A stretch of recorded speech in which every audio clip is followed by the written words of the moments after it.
فأغشيناهم فهم لا يبصرون وسلام عليهم أأنذرتهم أم لم تنذرهم لا يؤمنون إنما تنذر من اتبع الذكر وخشي الرحمن بالغيب فبشره بمغفرة وأجر كريم إنا نحن نحيي الموتى ونكتب ما قدموا وآثارهم وكل شيء أحصيناه في إمام مبين واضرب لهم مثلا أصحاب القرية إذ جاء المرسلون إذا أرسلنا إليهم اثنين فكذبوهم وعززنا بثالث فقالوا إنا إليكم مرسلون قالوا ما أنتم إلا بشر مثلنا وما أنزل الرحمن من شيء إن أنتم إلا تكذبون قالوا ربنا يعلم إنا إليكم لمرسلون وما علينا إلا البلاغ المبين قالوا إنا تطيرنا بكم لئن لم تنتهوا لنرجمنكم وليمسنكم منا عذاب أليم قالوا طائركم معكم وإن ذكرتم بل أنتم قوم مسرفون وجاء من أقصى المدينة رجل يسعى قال يا قوم اتبعوا المرسلين اتبعوا من لا يسألكم أجر فهم مهتدون فما لي لا أعبد الذي فترني وإليه ترجعون أيتخذوا من دونه آلهة أن يردن الرحمن بضر لا تغن عني شفاعتهم شيئا ولا ينقذون إني إذا لفي ضلال مبين إني آمنت بربكم فاسمعون قيل ادخلوا الجنة قال يا ليت قومي يعلمون بما غفر لي ربي وجعلني من المكرمين وما أنزلنا على قومه من بعده من جند من السماء فما كنا منزلين إن كانت إلا صيحة واحدة فإذا هم خامدون يا حسرة على العباد ما يأتيهم من رسول إلا كانوا به يستهزئون ألم يروا كما أهلكنا قبلهم من القرون أنهم إليهم لا يرجعون وإن كل لنا جميع لدينا محضرون فآية لهم الأرض الميتة أحييناها وأخرجنا منها حبا فمنه يأكلون وجعلنا فيها جنات من نخيل وعناب وفجرنا فيها من العيون ليأكلوا من ثمره وما عملته أيديهم أفلا يشكرون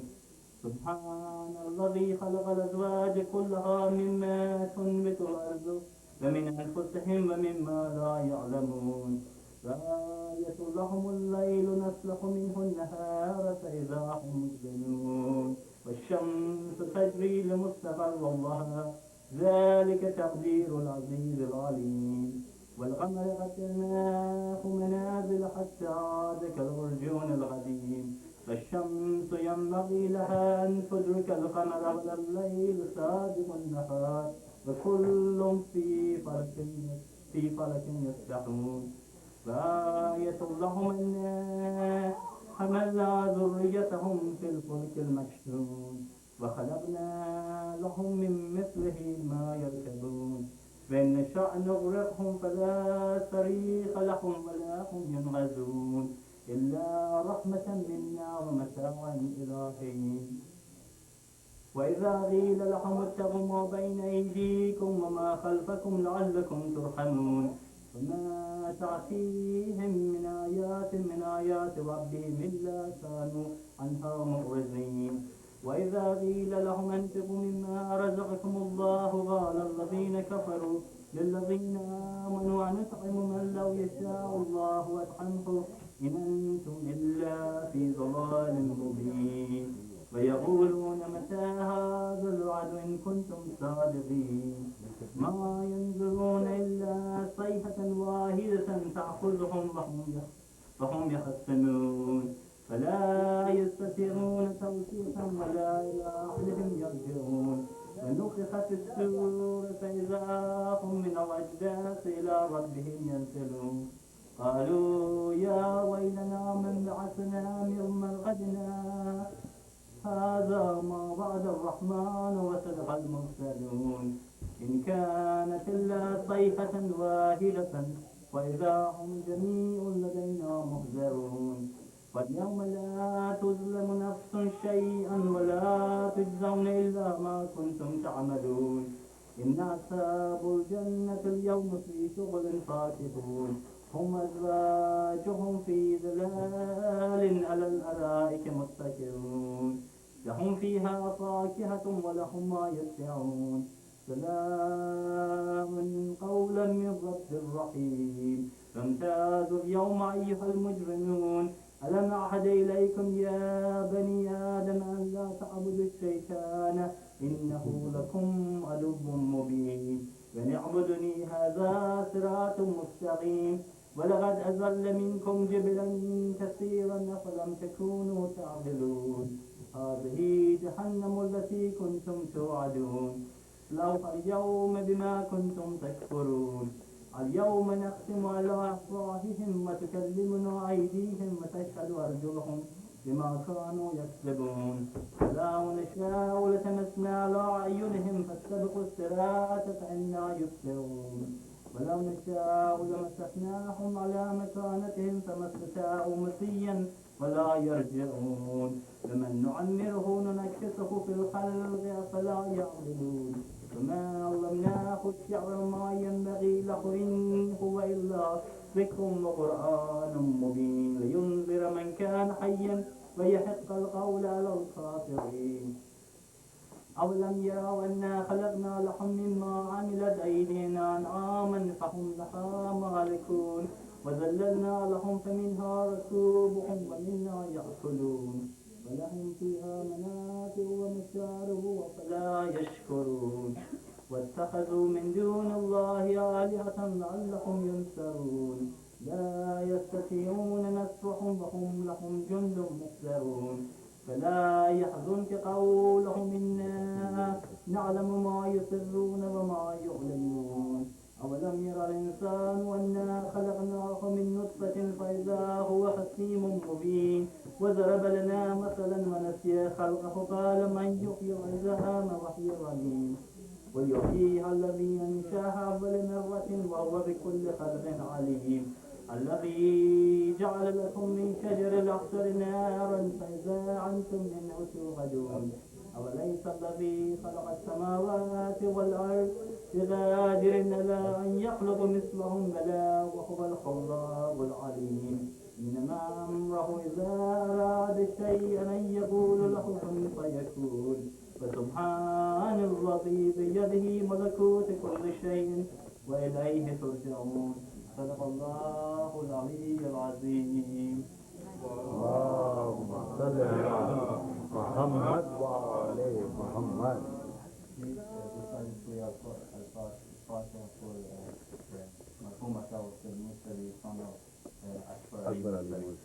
الفاتحة مع الصلوات. بسم الله الرحمن الرحيم الرحمن الرحيم مالك يوم الدين إياك نعبد وإياك نستعين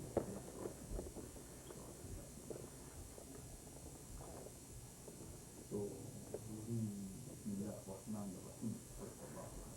الله اللهم صل على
ہٹائے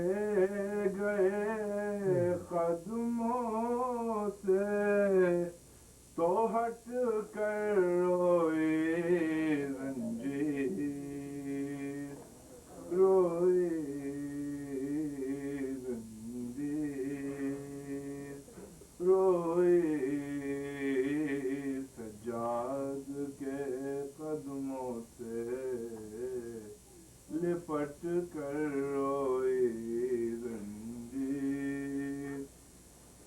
سات عابد کے رہی بن کے عزادار حسین سارے عشق غم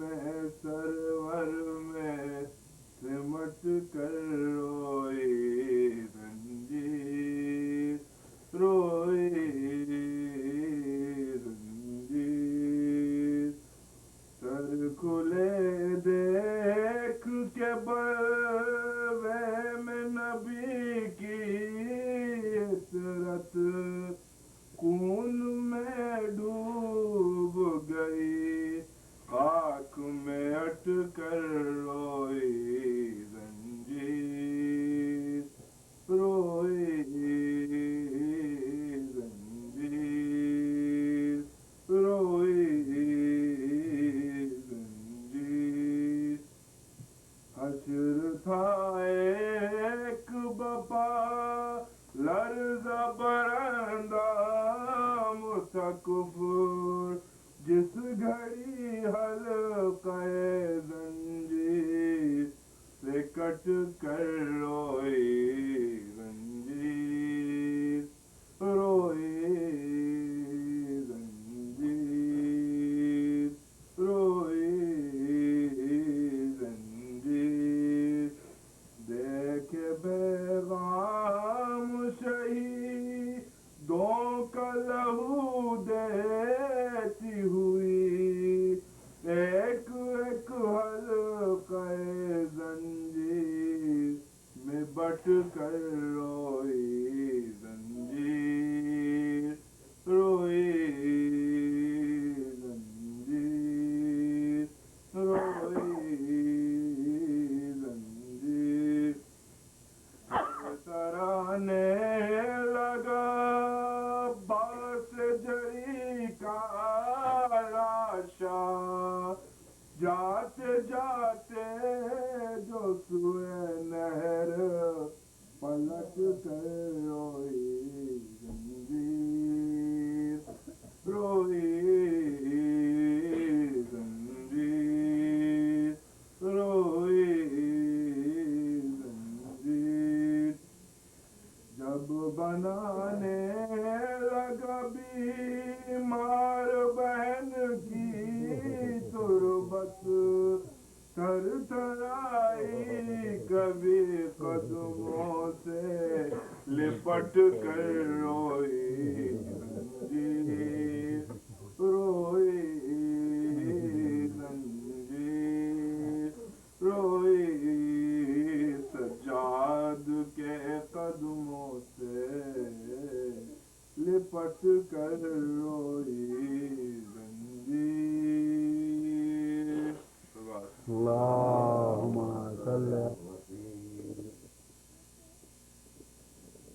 الحمد لله الذي جعل الحمد مفتاحا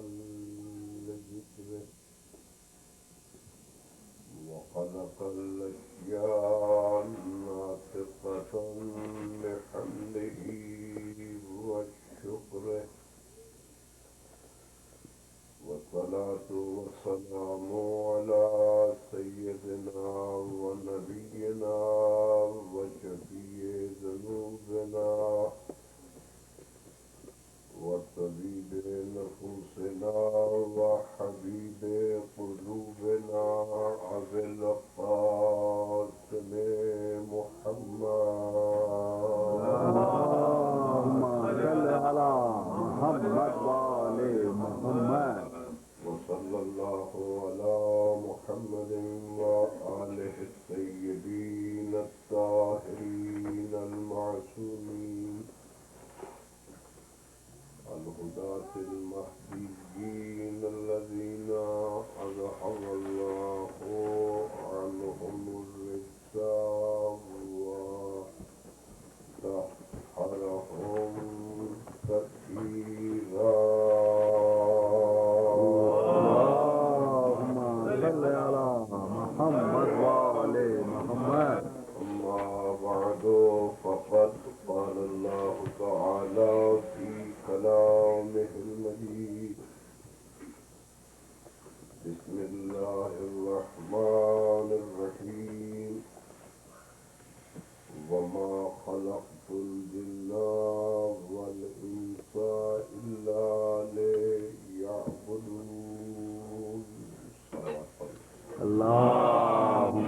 صل علی محمد وآل محمد. سب سے پہلی ضرورت تو یہ ہے کہ آپ حضرات آگے آ جائیں تاکہ بعد میں جو آتے ہیں پھر یہ تنظیم مجلس کے جو بانی تھے وہ مرحوم عطا حسین موسوی ابن اکبر علی موسوی، تو میں خواہش کروں گا کہ ایک مرتبہ مرحوم کے لیے سورہ فاتحہ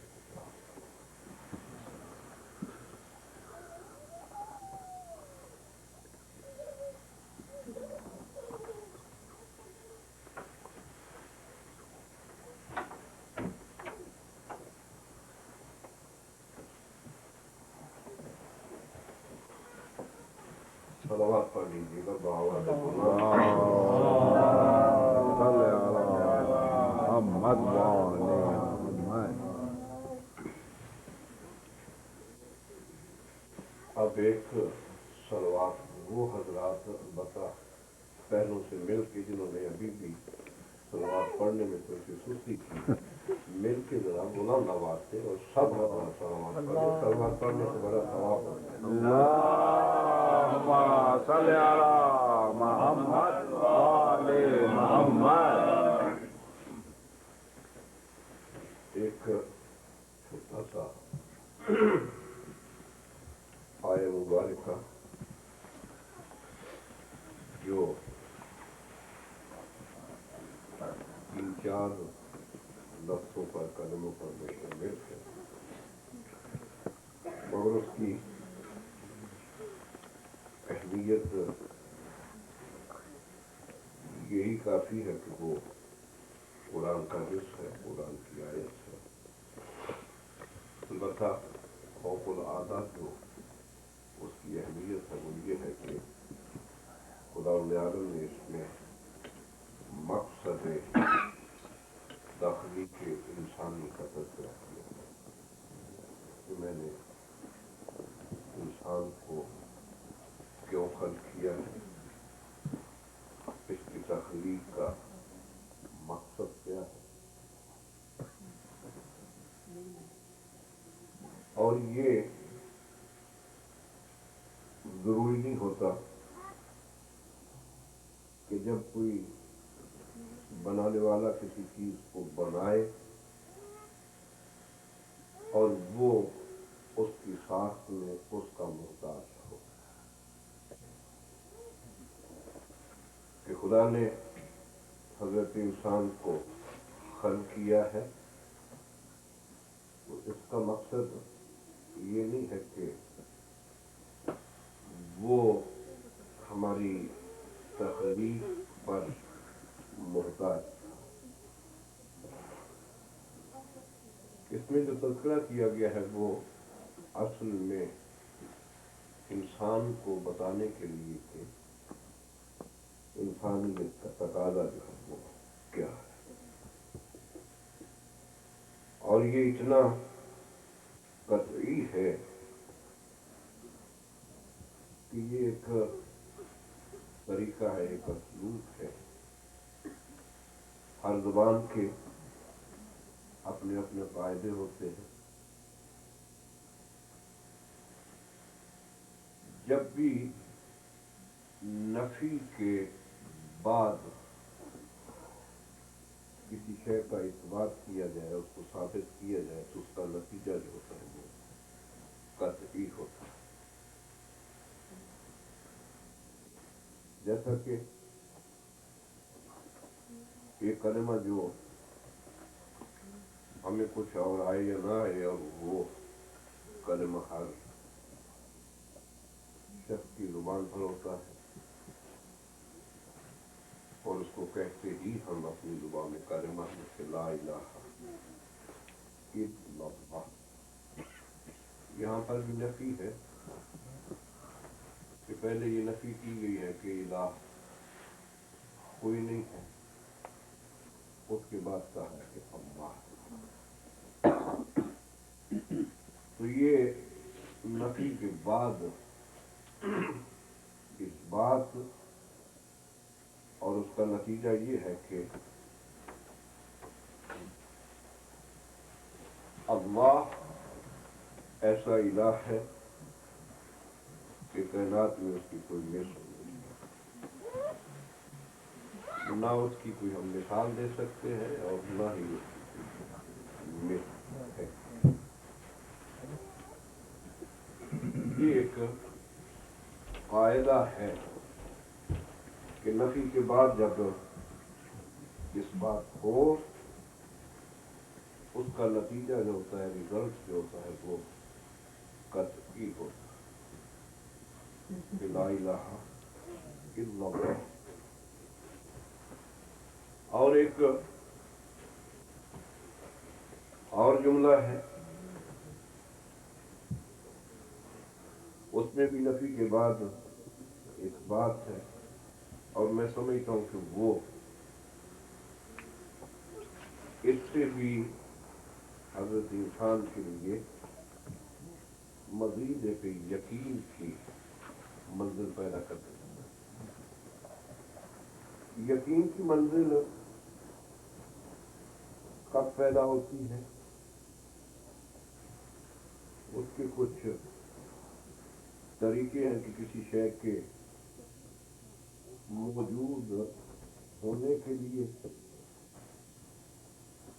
ہم اس کو ہاتھ سے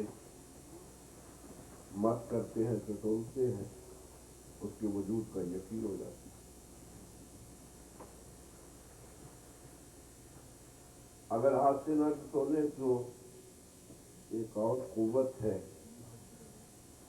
کہ یہاں پر بیٹھے ہوئے اگر اس کی بو ہم تک پہنچے تو اس کے واقع ہونے، اس کے وجود ہونے کا ہمیں یقین ہوتا ہے۔ اگر وہ بھی نہ ہو تو ایک اور قوت ہے کہ ہم نے سنا تو نہیں ہے مگر یہاں بیٹھے ہوئے باہر آہٹ محسوس ہوئی ہے تو ہمیں کانوں نے بتلا دیا کہ کوئی باہر موجود ہے۔ اور سب سے یقین کی منزل یہ ہے کہ ہم اپنی آنکھ سے کسی شے کا مشاہدہ کرتے ہیں، یہ یقین کی حد تک ہو جاتا ہے۔ خدا کی ذات ایسی ہے کہ ہاتھ اس کو ٹٹول نہیں سکتے، کان اس کی آواز کو نہیں سن سکتے اور آنکھ اس کو دیکھ نہیں سکتے۔ ہاں ایک ہی ہے کہ اگر معرفت میں، ایمان میں قوت ہو، اس کا موجود ہونا اتنا یقینی ہے کہ وہم کا تصور بھی نہیں آ سکتا۔ لیکن جو قوتیں کسی شے کے موجود ہونے کے لیے یقین کی منزل تک پہنچاتی ہیں، وہ یہاں پر موجود نہیں ہے۔ اس لیے میں نے کہا کہ وہ ہے یہ یقینی کہ لا الہ الا اللہ، لیکن ہماری قوت اور ہماری سمجھ کے حوالہ سے ایک اور جملہ ہے جس میں کسی قسم کا وہم نہیں ہے، شک نہیں ہے، اس کا نتیجہ نکلنا یقینی ہے کہ وہاں بھی نفی کے بعد بات ہے، اور وہ جملہ یہ ہے کہ لا فتح الا علی، اس کے فاتح کوئی نہیں ہے مگر ہے تو علی ہے۔ اور یہ یقین کی اس منزل پر ہے کہ نہ کان نفی کر سکتے ہیں، نہ زبان نفی کر سکتی ہے، اور نہ ہی آنکھ نفی کر سکتی ہے۔ ہر ایک نے دیکھا ہے کہ واقعاً علی جیسا کوئی کائنات میں فاتح نہیں۔ تو بات اصل میں یہ کر رہا تھا کہ نفی کے بعد اگر کسی شے کا اس بات کیا جائے تو اس کا نتیجہ جو ہوتا ہے وہ قطعی ہوتا ہے۔ اس آیت مبارکہ میں بھی خداوند عالم نے نفی کے بعد اس بات جو ہے وہ بیان کیا کہ وما خلقت الجن والانس الا لیعبدون، کہ میں نے جن و انس کو خلق نہیں کیا ہے الا لیعبدون، اور اگر خلق کیا ہے تو اس لیے کہ یہ میری عبادت ہے۔ اور ہر کوئی جانتا ہے اور ہر فرقہ اسلامیہ میں سے کوئی بھی فرقہ ایسا نہیں ہے کہ جو یہ نہ کہے کہ خدا نے ہمیں عبادت کے لیے پیدا نہیں، ہر ایک کا یہی عقیدہ ہے، ہر ایک کا یہی ایمان ہے کہ مقصد تخلیق انسانی جو ہے وہ مال جمع کرنا نہیں، جاب کرنا نہیں، وہ کیا ہے یعبدون۔ البتہ یعبدون کی تعبیر جو ہے وہ ہر کوئی اپنے حوالہ سے مختلف کرتا ہے، اور جو یہ بھی نہیں محسوس کرنا ہے کہ آج میرا پروگرام یہ ہے کہ میں نے صرف آپ کو نماز وغیرہ کی سفارش کرنی ہے، نہیں، یہ نماز روزہ یہ عبادت نہیں ہے، یہ عبادت کی جز ہے۔ یعبدون میں یہ داخل ضرور ہے، مگر اس سے مراد یہ نہیں ہے کہ عبادت کا تصور آئے تو ہم یہی سمجھ لیں کہ نہیں صرف نماز کی جو ہے یہ عبادت۔ بہت ساری اقسام عبادت کی جو ہے وہ تحریر کی گئی ہے، اور ابھی میری زبان سے یہ ایک دو کلمات جو نکلے ان میں نے یہ بھی کہا کہ مال جمع کرنا یا جاب کرنا جو ہے یہ مقصد تخلیق انسانی نہیں ہے، تخلیق انسانی جو ہے وہ عبادت ہے۔ تو اس کا مقصد یہ بھی نہیں ہے کہ اسلام جو ہے وہ بے روزگاروں کا دین ہے، وہ روزگار کو پسند نہیں کرتا ہے، نہیں، بلکہ اسلام میں روزگار کی اہمیت اتنی ہے، پورے قرآن کو پڑھ لیں، یہاں پر صلاۃ کا ذکر آیا ہے اس کے ساتھ ساتھ زکوٰۃ کا بھی ذکر آیا ہے۔ اب صلاۃ کے ساتھ زکوٰۃ کا تذکرہ خود اس بات کی نشاندہی کر رہا ہے کہ اسلام اپاہجوں کا مذہب نہیں ہے، بلکہ دولت والوں اور مالداروں کا مذہب۔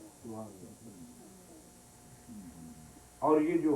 اقسام عبادت کی بیان کی گئی ہے، پیغمبر اسلام فرماتے ہیں کہ عبادت میں سے عبادات جتنی بھی ان میں سے سب سے افضل عبادت جو ہے وہ ہے رزق حلال کا حاصل کر لینا۔ تو جب رزق حلال کا حاصل کر لینا سب سے بڑی عبادت ہے، تو ظاہر ہے کہ بغیر عمل کے رزق جو ہے وہ حاصل نہیں ہو سکتا۔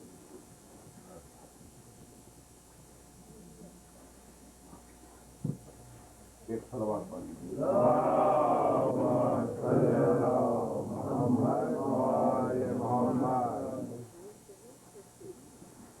تو خداوند عالم نے یہاں پر نفی کے بعد اس بات کو پیش کر کے یہ تصور دیا ہے کہ نتیجہ جو ہے وہ قطعی ہے، اور مقصد تخلیق انسانی جو ہے وہ عبادت کے علاوہ کچھ اور نہیں،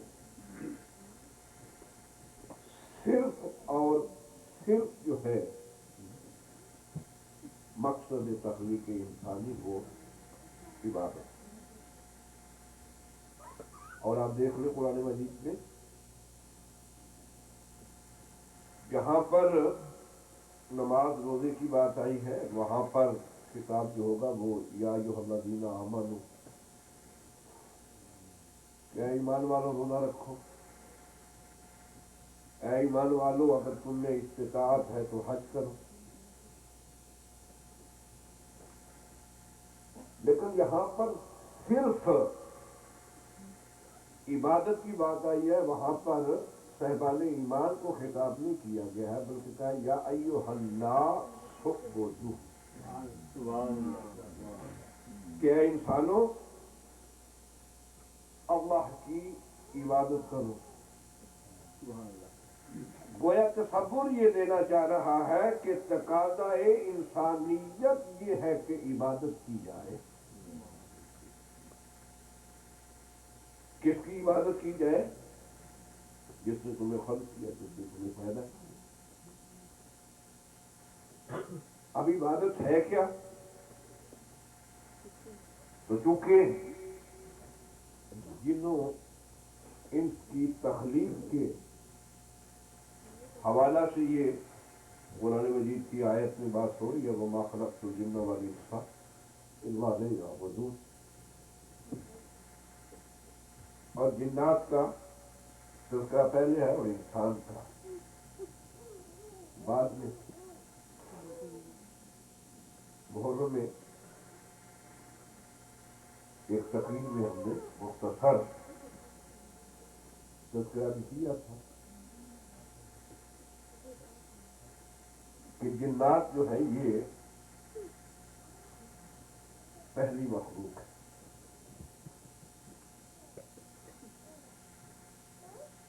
اپنی بدعمالیوں کی وجہ سے اس کو خدا نے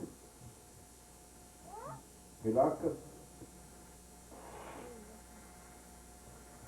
اور ان میں سے ایک فرد صرف بچی جس کا نام عذابیل تھا. باقی ساری قوم کو خدا نے غرق کر دیا ان کے اعمال کی سنی اس طرح سے. اور ہر پیغمبر کی امت پر عذاب آتا رہا ہے، اور یہ جتنی بھی مسخ شدہ صورتیں آپ حیوانوں میں دیکھتے ہیں یہ اصل میں انسان کی ہی بگڑی ہوئی صورتیں ہیں کہ جو اپنی بدعمالیوں کی وجہ سے. لیکن خداوند عالم نے یہ امت محمدیہ پر یہ لطف فرمایا ہے اور وعدہ کیا ہے ہمارے پیغمبر سے کہ جب تک تو ان میں ہے میں ان پر عذاب نازل نہیں کروں. یہ شرط ہے ہمارے پیغمبر کی امت پر. لوکانا کہ پیغمبر سے خدا نے خطاب کر کہا کہ جب تک تو ان میں ہے ان کے اعمال جیسے بھی ہوں میں عذاب نازل نہیں کروں. اور اس سے مراد یہ نہیں ہے کہ صرف وہ کہ جو تیرا کلمہ پڑھتے ہیں، نہیں، مطلقاً کہا ہے کہ عذاب نازل نہیں ہوگا. موسیٰ کی قوم پر عذاب نازل ہوا، حتیٰ کہ فرعون پر بھی جو مد مقابل تھا. سب امتوں پر، انبیاء کی امتوں پر عذاب نازل ہوتا رہے، ان کی صورتیں مست ہوتی رہی ہے. میں نے کہا کہ نہیں، تیری امت پر جس میں تو ہے اس پر عذاب نازل نہیں ہوگا. یہی بنا ہے بڑا گستاخ تھا ابو جہل، بڑا گستاخ تھا ابو لہب ابو جہل، اس کے باوجود خدا نے ان پر عذاب نازل ولا ابو لہب کو تو مزید سبت کے داد کہ یہ اس کے ہاتھ ٹوٹیں گے بھی، لیکن قیامت کو خدا توڑ سکتا تھا۔ اب وہ گو مخالف پیغمبر ہے، لیکن چونکہ خداوند عالم نے اپنے آپ کو عالمین کا رب کہا ہے، اب جب وہ عالمین کا رب ہے تو اس کی ربوبیت کا تقاضا یہ ہے کہ وہ کسی کو محروم نہ کرے۔ شداد جیسا بھی ہے بھوکا بھی رہے، فرعون جیسا بھی سرکش ہے مگر وہ بھوکا نہیں مرے، کیونکہ اس کی ربوبیت کا تقاضا یہ ہے کہ جب وہ عالمین کا رب ہے تو جو بھی عالم میں داخل ہے وہ اس کی ربوبیت سے فائدہ اٹھائے۔ اس لیے خدا نے فرعون کے رزق کو بھی بند نہیں کیا، حتیٰ کہ حضرت موسیٰ نے خدا سے یہ سفارش بھی کی تھی کہ چلو اور کچھ نہیں تو اس کی روٹی بند کر دو، کھانا پینا۔ تو خداوند عالم نے حضرت موسیٰ سے کہا کہ عجب ہے موسیٰ، اس کی شکایت کرتا ہے کہ اس نے بندگی چھوڑ رکھی ہے اور مجھے مشورہ دے رہا ہے کہ میں اپنی ربوبیت کو چھوڑ دوں۔ تو اس کی ربوبیت کا تقاضا یہ ہے کہ فرعون جیسا بھی ہو اس کا رزق بند نہیں کرے گا۔ تو اب پیغمبر کو جس طرح اپنے آپ کو اس نے عالمین کا رب کہا ہے، پیغمبر کو عالمین کے لیے رحمت کہا ہے، اس وجہ سے جس طرح اس کی ربوبیت سے اس کائنات میں ہر فرد فائدہ اٹھا رہی ہے، اسی طرح پیغمبر کی رحمت سے بھی ہر فرد جو ہے نا وہ فائدہ اٹھا رہا ہے۔ اس بنا پر اس دنیا میں عذاب نازل نہیں ہو، مسخ نہیں ہو رہے، اور ایک بات کہنے کو جی چاہ رہا ہے تاکہ آپ کے ایمان میں یہ تقویت کا باعث بھی بنے۔ بھئی خدا کا یہ وعدہ ہے کہ محمد جب تک تو ان میں ہے یہ جیسے بھی ہوں ان پہ عذاب نازل نہیں ہو۔ اب بھئی پیغمبر تو موجود نہیں ہے، چلو ہم تو مسلمان ہیں مگر ہر کوئی کہہ رہا ہے نا مجھ بھی تو ہے، اس پہ عذاب نازل نہیں ہو رہا۔ ہزار ایسے افراد ہیں کہ جن کا عمل بالکل ویسا ہی ہے جس طرح امتوں کو مسخ کیا گیا تھا، لیکن آج مسخ نہیں ہو رہی۔ پیغمبر نہیں ہے تو پیغمبر کا نہ ہونا اور عذاب کا نہ ہونا خود اس بات کی گواہی بن رہا ہے کہ کوئی وجود ایسا ہے جو بالکل پیغمبر جیسا ہے، جس بنا پر عذاب جو ہے وہ نازل نہیں ہو رہا۔ طبیعت آج میری خراب ہے لیکن میں ماشاءاللہ بڑے جوش سے بول رہا ہوں، لیکن آپ کی طبیعت بھی اچھی ہے۔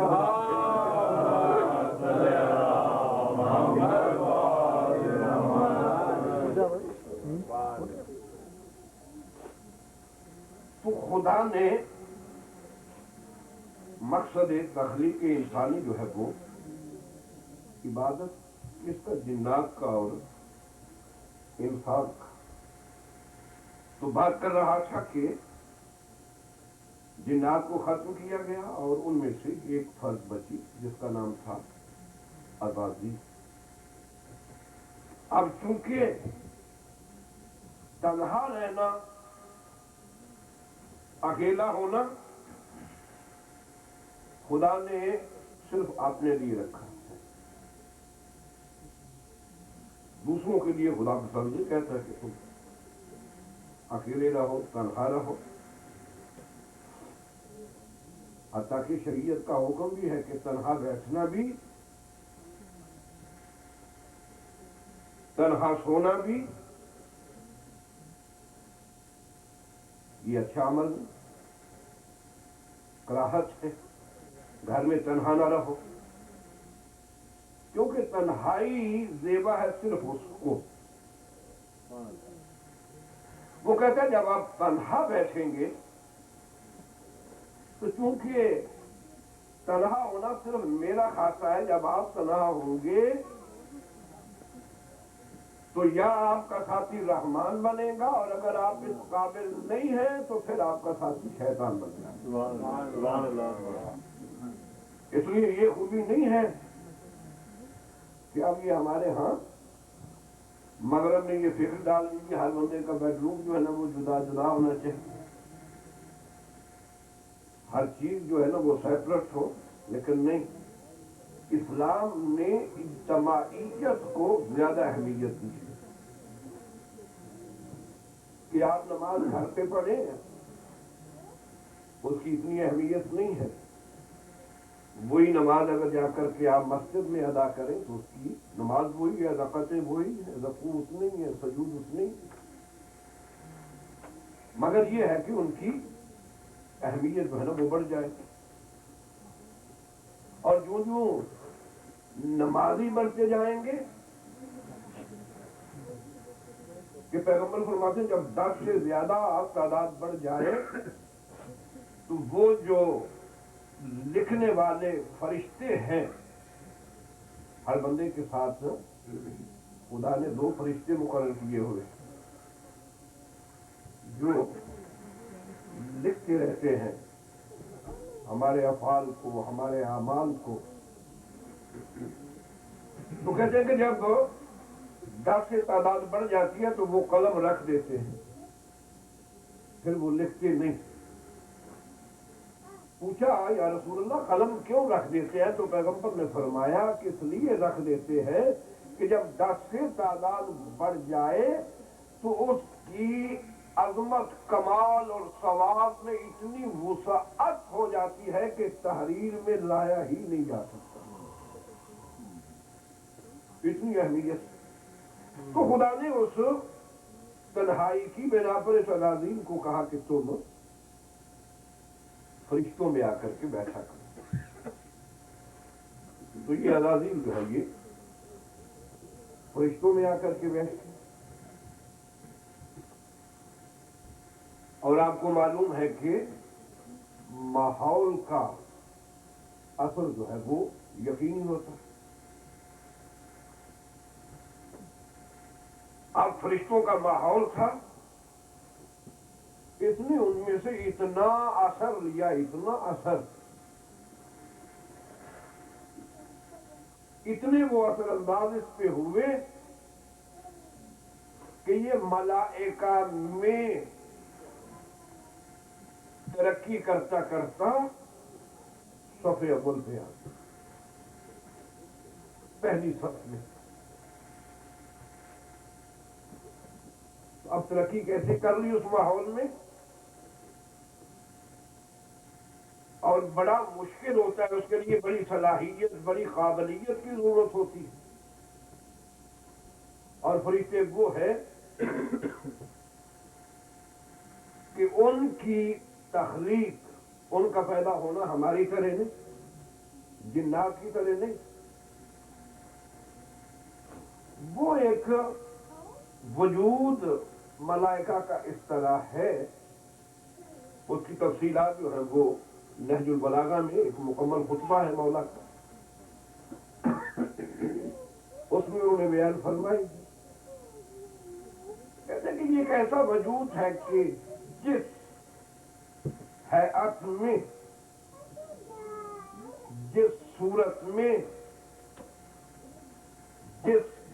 مقصد کے لیے خدا نے ان کو خلق کیا ہے، یہ پوری حیات اسی حیات میں، اسی صورت میں، اسی کیفیت میں ہی یہ رہتے ہیں کہ جس کو سجدہ کے لیے وہ سجدہ میں رہے، جس کو رکوع کے لیے وہ رکوع میں ہی رہے، جس کو قیام کے لیے وہ قیام میں رہے۔ ان میں تبدیلی ہوتی ہی نہیں ہے کہ رکوع والے کو کہا جائے کہ تم سجدہ کے لیے چلے جاؤ، اور سجدہ والوں کو کہو کہ نہیں آج نہیں، تم نے رکوع کرنا۔ نہیں، بولا فرماتے نہیں، جو رکوع میں ہے وہ رکوع، جو سجدہ میں ہے وہ سجدہ، جو قیام میں ہے وہ قیام۔ اب ایسے ماحول میں اگر ایک فرد آگے بڑھ جاتی ہے، صف اول پہ آ جاتی ہے، تو یقیناً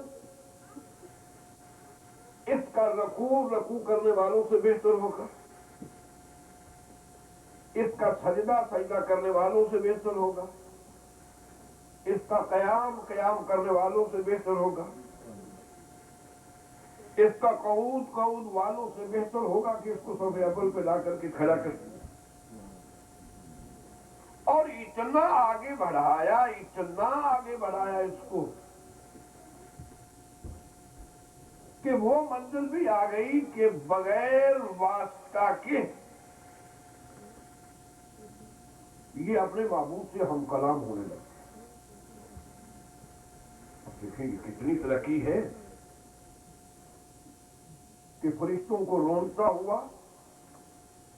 صف اول میں، اور صف اول میں آ کر کے براہ راست خدا سے ہم کلام ہو۔ اب ایسے ماحول میں خدا نے عالم نے تخلیق کے انسانی کا آغاز فرمایا، اور وہ آپ حضرات کے ذہن میں موجود ہے کہ کس طرح کہ وہ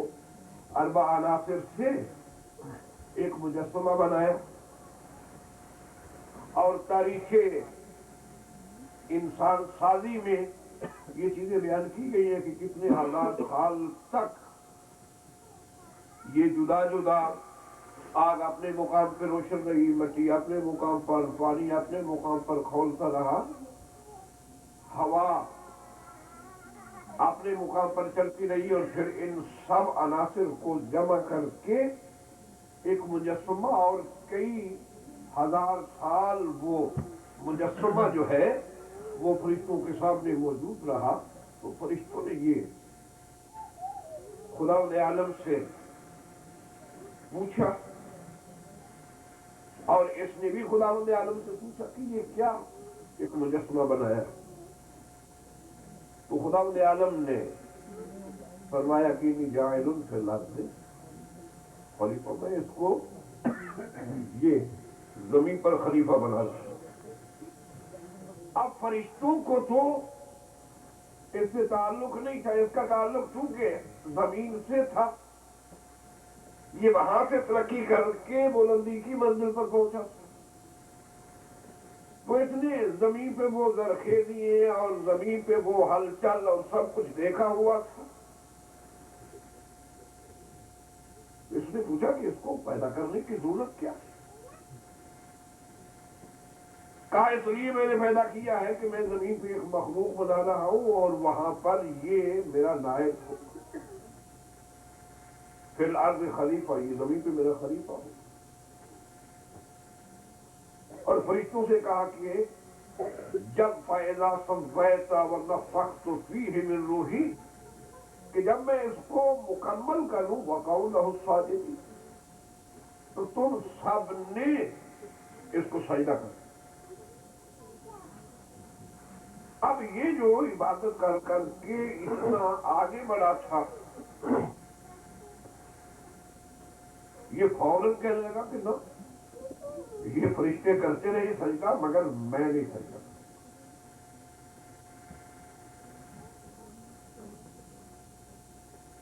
خدا نے کہا کیوں؟ اب کوئی تکبر کر رہا ہے؟ کہا کہ نہیں، تکبر کی بات نہیں ہے، میں اس کے وجود کی تخلیق کو دیکھ رہا تھا کہ تو نے کن اجزاء سے اس کی تخلیق کی ہے، اس لیے میں اس کو سجدہ نہیں کروں۔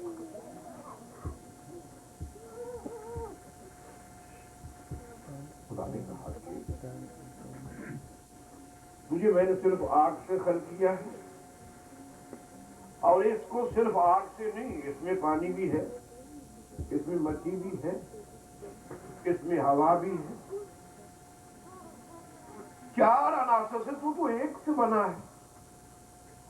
اس میں تو چار عناصر پائے جاتے ہیں۔ یہ کہنے لگا اس لیے میں اس کو سجدہ نہیں کر رہا ہوں، خلقتہم من النار خلقتنی من النار وخلقتہم من طین، اس میں خاک ہے، مٹی ہے، اور مجھ میں آگ ہے۔ آگ کی خاصیت یہ ہے کہ یہ زمین سے بلندی کی طرف جاتی ہے، اور مٹی کی خاصیت یہ ہے کہ یہ بلندی سے پستی کی طرف آتی ہے۔ آپ کسی گھڑے میں آگ کو روشن کریں، اس کی شعائیں جو ہے وہ جل کر کے باہر آئیں گی۔ آپ کسی پہاڑ پہ کھڑے ہو کر کے مٹی کا ایک ڈھیلا آسمان کی طرف پھینکیں، وہ نیچے ہے۔ کہا کہ اس کی فطرت میں پستی پائی جاتی ہے، میری فطرت میں بلندی پائی جاتی ہے، اس لیے میں اس کو سجدہ نہیں کروں گا۔ بھلا جہاں تک سجدے کا تعلق ہے، جہاں تک رکوع کا تعلق ہے، مالک تو نے میرے سجدے بھی دیکھے ہیں، میرے رکوع بھی دیکھے ہیں، میرا قیام بھی دیکھا ہے، اور مجھے تو بلندیے دیتا رہا ہے، مجھے تو عظمتیں دیتا رہا ہے، مجھے اس چیز سے تو انکار نہیں کہ میں تیری عبادت نہ کروں۔ انی شئت ان اعبدک، میں چاہتا ہوں کہ میں تیری اتنی عبادت کروں، اتنی عبادت کہ نہ یہ فرشتے کر سکیں گے اتنی، اور یہ جو تو نبوت کا تصور دے رہا ہے، یہ بھی میں تجھ سے وعدہ کرتا ہوں کہ انی شئت ان اعبدک لا ملک مقرب ولا نبی معظم، کہ نہ کوئی نبی کر سکے گا، نہ کوئی فرشتہ اتنی عبادت کر سکے۔ خدا عالم نے فوراً اس کے جواب میں یہ کہا کہ نہیں، تو عبادت کرتا ہے مگر تجھے مقصد عبادت کا علم نہیں، تو یہ نہیں جانتا ہے کہ اصل عبادت کیا ہے۔ اور بالکل اسی وزن پر، اسی طریقے پر خدا عالم نے اس کو جواب کہ انی شئت ان اعبدک، اس نے کہا تھا کہ میں چاہتا ہوں میں تیری اتنی عبادت کروں، خدا نے بھی اسی طرح کہا کہ انی شئت ان اعبد، میں بھی چاہتا ہوں کہ میری عبادت ہو۔ اختلاف کس بات میں ہے؟ ابلیس بھی چاہتا ہے کہ انی شئت ان اعبدک، کہ میں چاہتا ہوں کہ میں تیری عبادت کروں۔ خدا بھی کہتا ہے کہ انی شئت ان اعبد، میں بھی چاہتا ہوں کہ میری عبادت ہو، مگر کہا کہ فرق تجھ میں، تیرے چاہنے میں اور میرے چاہنے میں یہ ہے کہ من حیث ارید لا من حیث ترید، عبادت میں وہ چاہتا ہوں جو میری مرضی کے مطابق ہو، اپنی مرضی کے مطابق نہ ہو۔ تو مفہوم عبادت خدا نے یہ بیان کیا کہ اصل عبادت افعال مخصوصہ کا بجا لانا نہیں ہے، اصل عبادت یہ ہے کہ خدا کی مرضی کے آگے اپنے سر کو جھکا دو۔ اب جس طرح وہ چاہتا ہے بس اس کے مطابق چلتے رہو، اب اس کی مرضی کے مطابق چلو گے تو ممکن ہے ایک وقت میں نماز کا پڑھنا عبادت ہو، اور اگر اس کی رضا شامل نہیں ہے تو ممکن ہے کسی وقت پر نماز کا نہ پڑھنا بھی عبادت ہو۔ اور یہ بھی مثال دنیا کے سامنے موجود ہے کہ ایک نمازی جو ساری ساری رات کھڑا ہو کر کے عبادت کرتا تھا، ایک شب عبادت نہیں کر رہا ہے، سو جاتا ہے، اور اس سونے پر خدا نے تائید کر کے یہ بتلایا ہے کہ اصل عبادت نماز پڑھنا نہیں ہے، اصل عبادت اس کی مرضی پر قائم ہونا۔ اور خدا عالم نے وَمِنَ النَّاسِ مَن يَشْرِي کہہ کر کے بتلا دیا کہ حالت نماز میں ہم نے تجھے رضا نہیں دی ہے، سونے کی حالت میں ہم نے تجھے رضا دی، اور وہ اس لیے کہ اصل عبادت جو ہے کہ اس کی مرضی کے آگے اپنے سر کو جھکا دینا۔ آج جس شخصیت کے حوالہ سے مجلس ہے، وہ موضوع ایسا ہے کہ اس میں بہت سارا وقت چاہیے تھا۔ اب ایک تو یہ ہے کہ ماشاءاللہ ہم ہر چیز کے پابند ہیں، وقت پہ کھانا کھاتے ہیں، وقت پہ جاب پہ جاتے ہیں، صرف ایک عمل ایسا ہے کہ جس کی ہم پابندی نہیں کرتے، اور وہ ہے مجلس میں آنا۔ اگر وقت پر آ جاتے تو بات جو ہے نا وہ کسی نتیجہ پر ضرور پہنچ، اور مجبوری یہ ہے کہ مجھے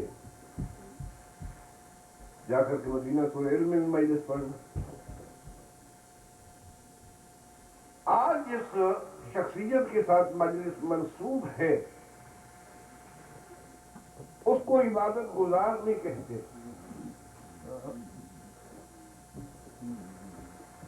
اس کو عابد نہیں کہتے، بلکہ اس کا تخلص ہے زین العابدین۔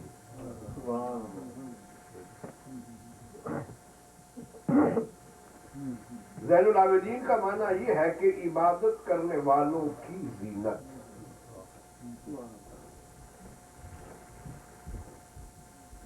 بڑے بڑے عبادت گزار، اور یہ لقب آدم سے لے کر خاتم تک، اور خاتم سے لے کر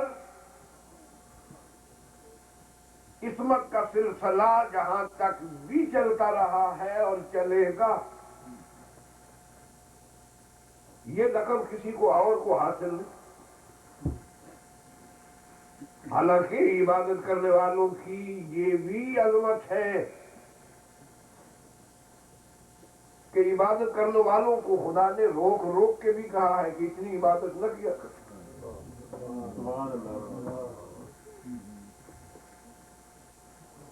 قرآن میں موجود ہے، ایک نمازی ہے اور وہ نماز پڑھتا خدا کا چلنا اتنی نہیں، قوم اللہ الا خالی۔ یہ ضرور کہا ہے کہ اتنی عبادت نہ کرو کہ میں نے تجھے رحمتوں کے لیے پیدا نہیں کیا، مگر مجھے یہ کہیں بھی نہیں ملتا ہے کہ خدا نے یہ کہا ہو کہ میرا یہ پیغمبر عبادت گزاروں کے لیے زینت ہے۔ یہ لقب پیغمبر کو نہیں ملا۔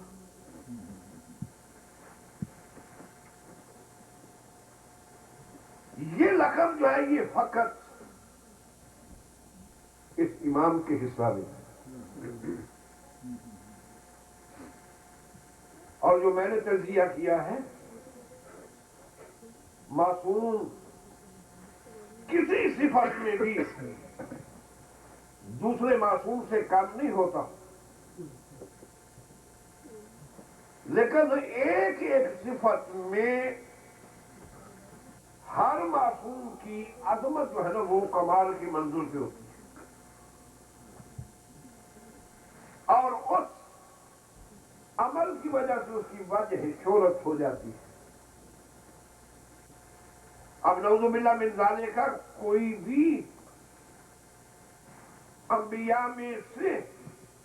ایسا نہیں ہے نعوذ باللہ من ذالک کا کہ ہم کہیں کہ نعوذ باللہ کوئی پیغمبر بات شکل بھی تھا، ہم کہیں کہ کوئی پیغمبر خوبصورت نہیں تھا، نہیں، جب حسن کی بات آئے گی تو صرف حضرت یوسف ایک صفت میں ان کو کمال عطا کی۔ اب کوئی بھی پیغمبر ایسا نہیں ہے کہ وہ بارگاہ خداوندی میں ہو اور اس کی آنکھوں سے آنسو نہ نکلے، مگر فقط ایک پیغمبر کو نوح کہے، ایک صفت۔ اسی طرح یہ لقب بھی جو ہے یہ صرف ہمارے امام کے ساتھ مختص ہے، کسی اور کی نہیں، نہ کسی نبی نہ رسول نہ کوئی اور امام۔ جو میں نے تجزیہ کیا ہے وہ یہ ہے کہ ہر کوئی عبادت کی جو بندگی کی آخری منزل ہے ہر کوئی پہنچا ہے۔ خدا نے عبادت کم کرنے کا بھی حکم دیا ہے کہ پیغمبر کم عبادت کرو، مگر زین العابدین نے اس لیے نہیں کہا ہے مسجد نبوی کے چھت کے سائے میں عبادت کرنا اور بات ہے، اور اتنے ظلم و ستم برداشت کر کے عبادت کرنا یہ اور بات ہے۔ اس بنا پر دیکھو زین العابدین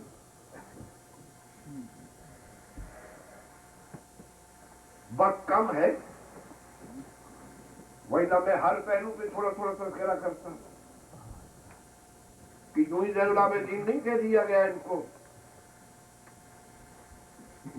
ابتدائی زندگی سے اگر فطری حوالوں سے دیکھیں، پیدا ہوتے ہی بنا پر دوسری روایت کے ایک ہفتے کے بعد والدہ کا انتقال، اور آپ جانتے ہیں کہ جس مولود جو بچپنے میں ماں کی گود سے محروم ہو جائے، گھر والے اس کو کس انداز سے اس کی پرورش کرتے ہیں کہ اس کو کوئی تکلیف نہیں پہنچنی چاہیے، اس کو جھڑکنا نہیں ہے، جتنے بھی عزیز و اقارب ہوتے ہیں اس پہ رحم کی نظر رکھتے ہیں، اور پھر وہ خانوادہ کہ جہاں پر غضب کی کیفیت ہی نہ ہو وہاں پر کس انداز سے، اور وہ روایت یقیناً اس روایت کی تصدیق کرتی ہے کیونکہ یہ امام کے پہلے فرزند سے اور امام کے جتنے بھی بیٹے پیدا ہوئے ہیں ان کے بارے میں روایت یہ ہے کہ امام اٹھا کر کے مسجد کے محراب میں لے جاتے اور جا کر کے محراب میں رکھ کر کے کہتے کہ مالک جی میں تیری نظر کر رہا ہوں۔ تب اس عمل کا کوئی نہ کوئی ریزن ضرور ہوتا ہے، تو ریزن یہی ہے کہ بچپنے میں ولادت کے ساتھ ہی ماں کا انتقال ہو گیا، امام نے اٹھایا اور جا کر محراب مسجد میں رکھ کر دعا کی کہ مالک تو ہی پالنے والا ہے اور میں اسے تیری نظر کر رہا ہوں۔ پیچھے امیر المومنین سن رہے تھے، وہ آگے بڑھے اور امام زین العابدین کو اٹھا سینے سے لگا کر کے کہا کہ حسین اس کی پرورش میں کر۔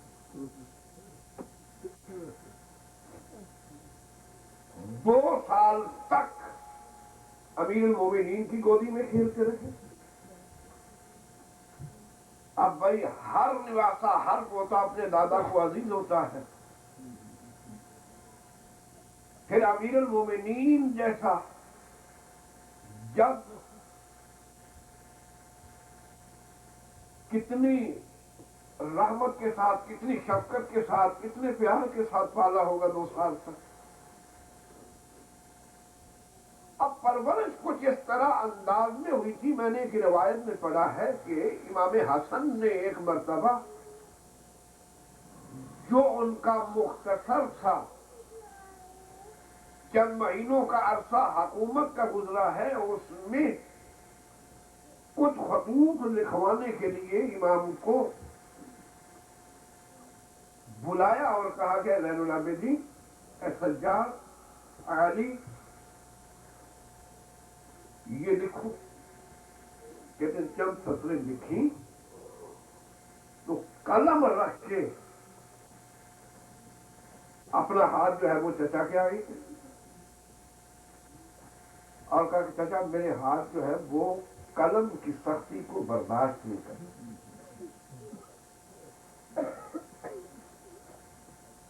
امام نے ہاتھ کو پکڑ لیا، سینے سے لگایا، پیشانی بھی چومی،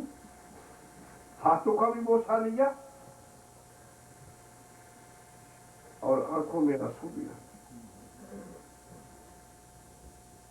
کیونکہ علم امامت بتا رہا تھا کہ جو ہاتھ آج قلم کی سختی کو برداشت نہیں کر رہے ہیں، ایک وقت آئے گا ان میں زنجیر بھی پہنا جائے گی.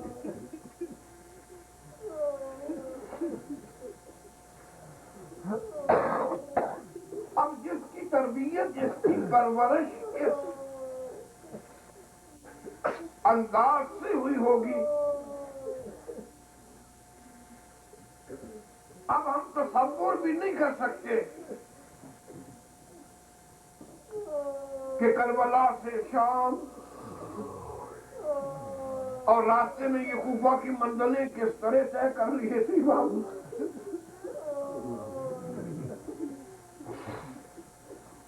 اور یہی بنا ہے پوری تاریخ میں دو شخصیتیں ایسی ہیں کہ جن کے بارے میں یہ ہے کہ یہ جوانی میں ضعیف ہو گئی تھی. ایک جناب زہرا کے بارے میں ہے کہ 18 سال کے سن میں عصا کے سہارا سے چلتی تھی، سر کے بال سفید ہو گئے تھے، ایک دیوار سے دوسری دیوار تک خدا شاہدہ اس بیسمنٹ سے زیادہ سہل نہیں تھا امیر المومنین کے گھر کا، مگر ایک دیوار سے دوسری دیوار تک بی بی تنہا نہیں، کبھی حسن کے کندھے پہ، کبھی حسین کے کندھے پہ، کبھی فضا کا سہارا لے کر کے ایک دیوار سے دوسری دیوار تک جاتی. 18 سال کا سن جوانی کا سن ہوتا. اور دوسرے میرے یہ امام ہے کہ 25 سال کے سن یہ عصا کے سہارے کے بغیر چل نہیں سکتے تھے. میرے مولا کا ایک ہم سن تھا جس کا نام منہال ہے، اس نے ایک مرتبہ دیکھا اور جناب سید سجاد کو دیکھ کر کے کہتے مولا آپ کا سن اور میرا سن، آپ کی عمر اور میری عمر، آپ کی ایج اور میری عمر ایک جیسی ہے، مولا آپ پہ ضعیفی آ گئی ہے. اور مولا اس کی طرف دیکھ کے کہتے منہال خبردار، میرا اپنے ساتھ کبھی بھی مقابلہ نہ کرنا. ارے منہال تمہاری پردے دار گھروں میں بیٹھی رہی، میری بازاروں میں لٹ کہا میرے ساتھ مقابلہ نہ. لوگ پوچھتے کہ جب رسول اللہ سب سے زیادہ تکلیف آپ کو کہاں پر پہنچی، تو میرے مولا 3 مرتبہ کہتے ہیں شام 3 مرتبہ کہتے ہیں شام میں، اور اس شام نے مجھے ضعیف کر دیا. اور ضعیف بھی خدا شاہد ہے، علی اکبر کی موت، شہزادہ قاسم کی شہادت، بابا کی شہادت معمولی بات نہیں تھی، مگر یہ امتیاز ہے خانوادہ بنی ہاشم کا. اس سے میرے مولا پہ ضعیفی نہیں آئی ہے. میرے مولا سے کل پوچھتا مولا طبیعت اتنی کیوں ناساز ہے، کیوں کمر جھک گئی ہے، تو میرے مولا یہی کہتے کہ مجھے بتا بھرا ہوا بازار ہو، کوئی شریف اپنے پردے داروں کو لے کر بازار سے گزر رہا ہو، اس کی آنکھوں کے سامنے اس کی بہنوں کے سر سے چادریں کھینچ لی جائے، اس کی ماؤں کے سر سے چادریں چھین لی جائے. ارے وہ مر نہ جائے تو کہا. مولا کہتے ایک مرتبہ نہیں، کئی مرتبہ لوگ ترس کھا کے آ کے مجھے چادریں دیتے، میں اپنی بہنوں کے سر پہ ڈالتا، اپنی پھوپھیوں کے سر پہ ڈالتا، پھر میں غیرت آتے کھینچ کے میرے سامنے.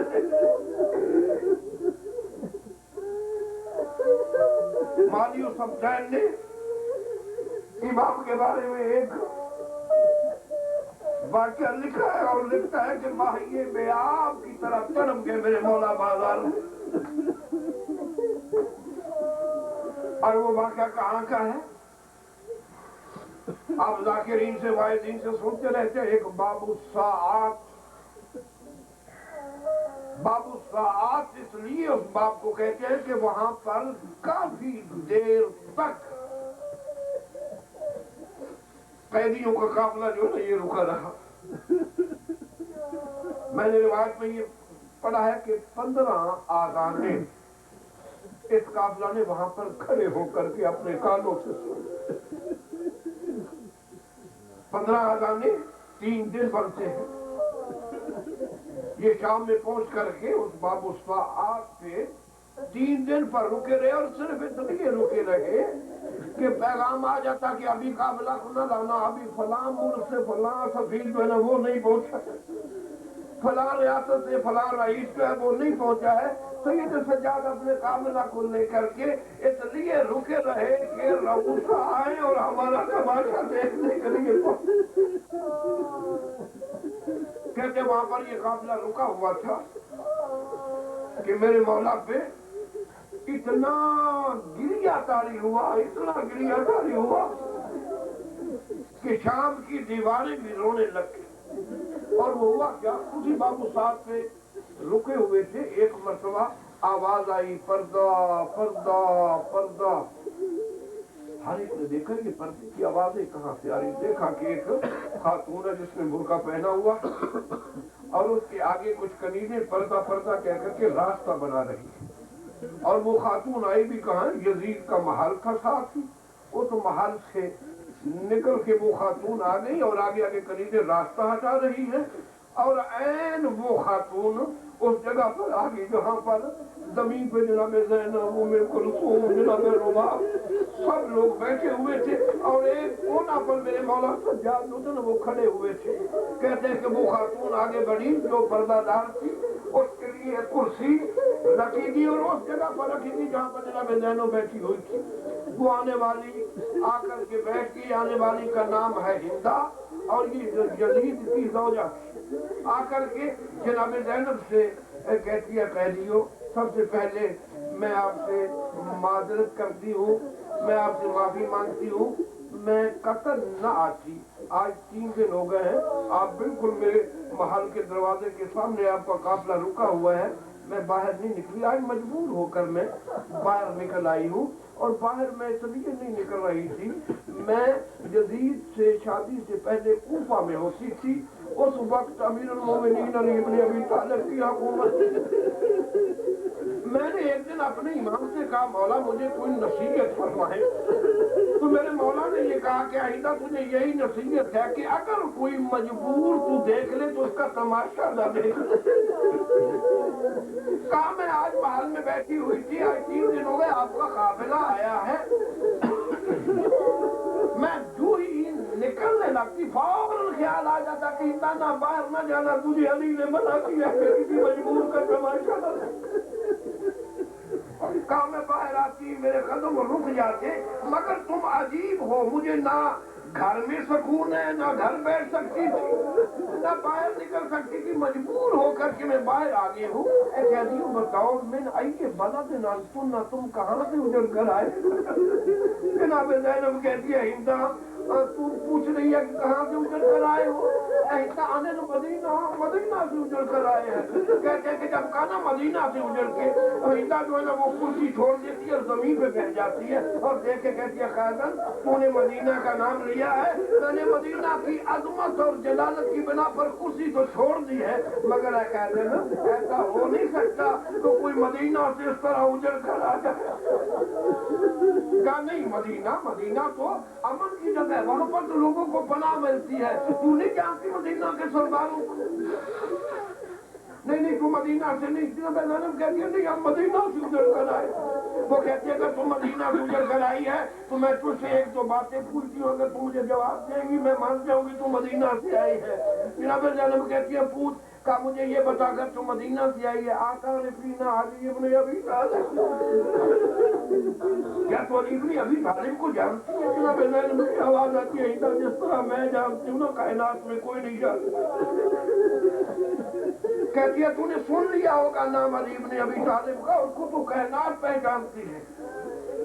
میں تم سے یہ پوچھوں آقا رفینا حسن و حسین ابن علی, کیا تو حسن و حسین کو جانتی ہے جناب زینب نے پھر کہا کہ ادھر جس طرح میں جانتی ہوں کوئی نہیں جانتی. وہ کہتے بی بی عجب ہے تو مدینہ سے میں نہیں مانتی ہوں کوئی اس طرح اجڑ کر آ جائے. کہا اچھا بی بی تو نے ان کا نام سن لیا ہوگا مگر میں ایک سوال تجھ سے اور کرتی ہوں پھر مجھے یہ یقین ہو جائے گا کہ تو مدینہ سے اجڑ کے آئی ہے مگر میں مانتی نہیں ہوں. لیکن خیدن میں تجھ پہ سختی نہیں کرتی میں تجھ پہ سختی نہیں کرتی بس اتنی سی مہربانی کر دیکھ تو نے اپنا سر جو ہے نا وہ جھکایا ہوا ہے تیری پیشانی زمین پہ لگی ہوئی ہے. تھوڑا سا میں جھک جاتی ہوں تھوڑا سا تو اپنے سر کو اٹھا لے میں تجھ سے ایک سوال کرنا چاہتی ہوں. حضرت جناب زینب نے سر اٹھایا ہندا کان کے قریب آ کے بڑے آہستہ سے صاحب ماضی نے لکھا ہے بڑے آرام سے کان کے قریب آ کے کہتی خیدر اگر تو مدینہ سے آئی ہے مجھے بتا آتا زینب کیا علی کی بیٹی زینب کو تو جانتی ہے. جب خان علی کی بیٹی زینب کو جانتی ہے اب جناب زینب سے برداشت نہ ہوا سید سجاد اپنے مقام پر لشکر کر گئے. جناب زینب نے اب چہرے سے بال ہٹائے اور کہا ہندا جس کا نام آہستہ لے لیے نہ دیکھ وہ زینب اجڑ گیا. جناب زینب کا یہ کہنا تھا سید سجاد کی کیفیت اس طرح اداکار بہت سے پہلو ہیں جو سید سجاد کی شہادت کا باعث. اداکار 25 سال کے سن میں آپ کا یہ سن امام اتنا ضعیف ہو گیا کہ عصا کے سہارا سے چلتا تھا. یہ منحال کہتا کہ میں مدینہ میں آیا مولا کو ملنے کے لیے اور میں جب گلی سے گزر رہا تھا پرنالے سے پانی گرا میں پر چھینٹیں پڑی میں نے کہا کہ یہ نہ معلوم پانی نجس ہوگا. کہا کہ میں ابھی کھڑا ہی تھا گھر سے ایک کنیز باہر آئی اور آ کر کہتی ہے منحال کیوں پریشان ہے. کہا کہ یہ پانی اس مکان سے گرا اور مجھ پہ چھینٹیں پڑی ہے نماز کا وقت بھی ہے اور میں امام کی ابتدا میں نماز پڑھنے کے لیے آیا تھا اور میں سوچ رہا ہوں میرے کپڑے نجس تو نہیں ہو گئے. وہ کنیز پیٹ کے کہتی ہے نہیں منحال یہ طرح امام مکان کی چھت پہ بیٹھ کر گریا کر. منحال کہتا میں مکان کی چھت پہ گیا میں نے دیکھا کہ امام بیٹھے ہوئے ہیں سینے چڑھائی ہوئی ہے. ایک خادم پانی لے کر کے سامنے آتا ہے تجدید وضو کے لیے جو ہی سید سجاد کی نظر پانی پہ پڑتی ہے فوراً بھر کے کہتے ہائے پانی کو وہی ہے نا جس کو سکینہ ترستی پانی وہی ہے نا جس کو عسکر ترستا ہوا اس دنیا. منحال کہتا ہے کہ 14 مرتبہ پانی منگوایا گیا مگر سید سجاد کے خون بھرے آنسو اس پہ گرتے اور پانی مضاف ہو جاتا مولا وہ پانی گلا دے. اللہ کرو آپ کا یہ امام جو اتنی صحبتوں سے گزر چکا تھا جوانی میں ضعیفی آ گئی مگر اللہ کرو وہ بھی وقت آیا کہ میرے امام کو زہر دی اور آج کی شب میرے مولا زہر سے اس دنیا کو خدا حافظ کہہ کر کے رخصت ہوئے. لیکن اس مقام پر میں ایک اور ہستی کو نہیں بھولوں گا اور وہ اس لیے کہ جب میرے مولا کو زہر مل گئی تھی بستر بیماری پہ تڑپ رہے تھے جناب باقر پاس بیٹھے ہوئے تھے. ایک مرتبہ میرے مولا نے جناب باقر سے کہا باقر جلدی کرو میرا بستر چھوڑ دو اور جلدی کرو میرا لال تم شام کی طرف چلے جاؤ. جناب باقر کہتے بابا ایسی حالت میں مجھے آپ کہہ رہے کہ میں شام چلا جاؤں. کہا ہاں باقر ایک مجبوری بن گئی ہے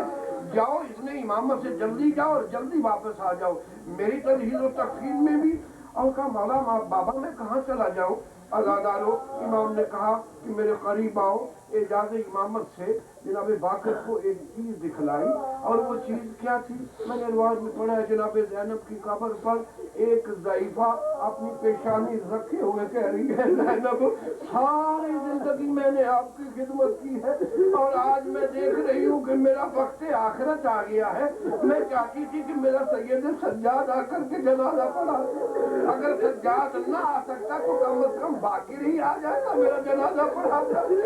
جناب باقر کہہ رہا کہ بابا میں نے یہ تو دیکھ لیا ہے کہ دادی زینب کی قبر ہے مگر میں یہ نہیں پہچان سکا کہ وہ ضعیفہ کون ہے جو پیشانی رکھ کے گریہ کر رہی ہے. سید سجاد کہتے ہیں باقر تو نے پہچانا نہیں ہے وہ جناب فضا ہے اور جناب زینب کی قبر پہ پیشانی رکھ کے کہہ رہی ہے کہ آج میرا آخری وقت ہے اور مجھے کوئی بھی سہارا دینے والا نہیں، اے باقر جلدی جاؤ اور جا کر کے پہلے فضا کی تجہیز و تکفیر کراؤ اور بعد میں آ کر میری تجہیز و تکفیر۔ عزادارو آج کی شب فضا کی بھی لہلت ہے، آج کی شب فضا کی بھی شہادت ہے۔ جناب باقر گئے جا کر کے جناب فضا کو کہا ماں فضا دادی فضا میں آ گیا ہوں، اور جناب فضا کہتی ہیں باقر تم تو آ گئے مجھے تو امید تھی کہ سجاد آئیں گے میرے جنازہ میں۔ جناب باقر کہتے ہیں اماں فضا میرے بابا کو زہر ملتی مگر میرے بابا نے کہا کہ پہلے جاؤ کہیں فضا اس دنیا سے اس طرح رخصت ہو جائے اور لوگ یہ نہ کہیں کہ بے وارثوں کی طرح فضا جو ہے اس دنیا سے اٹھ گئی۔ عزادارو امام باقر پلٹ کر آئے اور آ کر کے بابا کا تابوت بھی اٹھایا، عزادارو تابوت کو اٹھایا مگر سید سجاد کے تابوت سے یقیناً یہ آواز آ رہی تھی کہ بابا بابا میں آپ کا تابوت تو نہیں اٹھا سکا ہوں مگر کم از کم یہ ہے کہ باقر میرا تابوت ماتم سجاد۔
Ya